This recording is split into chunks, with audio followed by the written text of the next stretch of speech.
বৈষম্য বিরোধী ছাত্র আন্দোলনে সুমন শিকদার নামে এক যুবককে হত্যার মামলায় সাবেক প্রধানমন্ত্রী শেখ হাসিনার বেসরকারি শিল্প ও বিনিয়োগ উপদেষ্টা সালমান এফ রহমান ও সাবেক আইনমন্ত্রী আনিসুল হকের চতুর্থ দফায় ৫ দিনের রিমান্ড মঞ্জুর করেছেন আদালত। এছাড়া রাজধানীর আদাবরে পোশাক শ্রমিক রুবেল হত্যা মামলায় সাবেক এমপি সাদেক খান ও চাকরিচ্যুত সেনা কর্মকর্তা জিয়াউল আহসানের ৫ দিনের রিমান্ড মঞ্জুর করা হয়েছে।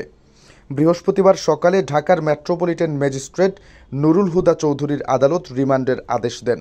এর আগে সকাল ৭টার দিকে তাদের আদালতে তোলা হয়। এদিন রিমান্ড শেষে তাদেরকে আদালতে হাজির করা হয়। পরে প্রত্যেকের ১০ দিনের রিমান্ড চেয়ে আবেদন করে পুলিশ। শুনানি শেষে আদালত তাদের রিমান্ডের এই আদেশ দেন। গত ১৩ আগস্ট গোপন তথ্যের ভিত্তিতে নৌপথে পলায়নরত অবস্থায় রাজধানীর সদরঘাট এলাকা থেকে সালমান এফ রহমান ও আনিসুল হককে গ্রেপ্তার করে পুলিশ। পরদিন সালমান এফ রহমান ও আনিসুল হককে নিউ মার্কেট থানার হত্যা মামলায় ১০ দিনের রিমান্ড মঞ্জুর করেন আদালত। ২৪ আগস্ট লালবাগ ও নিউ মার্কেট থানার পৃথক দুটি হত্যা মামলায় তাদেরকে আরও ১০ দিনের রিমান্ডে নেওয়া হয়।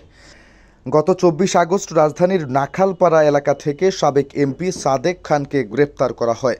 পরদিন মোহাম্মদপুর থানার হত্যা মামলায় তার ৪ দিনের রিমান্ড মঞ্জুর করেন আদালত। নতুন করে দ্বিতীয় দফায় তার ৫ দিনের রিমান্ড মঞ্জুর হলো। গত ১৫ আগস্ট গভীর রাতে ঢাকার খিলক্ষেত এলাকা থেকে জিয়াউল আহসানকে গ্রেপ্তার করা হয়। পরদিন নিউ মার্কেট থানার একটি মামলায় তার ৮ দিনের রিমান্ড মঞ্জুর করেন আদালত। এরপর ২৪ আগস্ট লালবাগ ও নিউ মার্কেট থানার পৃথক দুটি হত্যা মামলায় ৫ দিন করে তার আরও ১০ দিনের রিমান্ড আদেশ দেন আদালত। বৈষম্য বিরোধী আন্দোলন চলাকালে গত ১৯ জুলাই বাড্ডা ফুজি টাওয়ারের উত্তর পাশে প্রগতি সরণি রাস্তার উপর গুলিতে নিহত হন মোহাম্মদ সুমন শিকদার। এই ঘটনায় তার মা মাসুমা বাদী হয়ে একটি হত্যা মামলা দায়ের করেন। মামলায় সাবেক প্রধানমন্ত্রী শেখ হাসিনা সহ ১৭৯ জনকে আসামি করা হয়।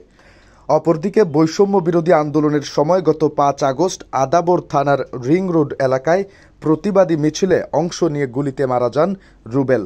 এই ঘটনায় ২২ আগস্ট রাতে আদাবর থানায় মামলাটি করেন রুবেলের বাবা রফিকুল ইসলাম।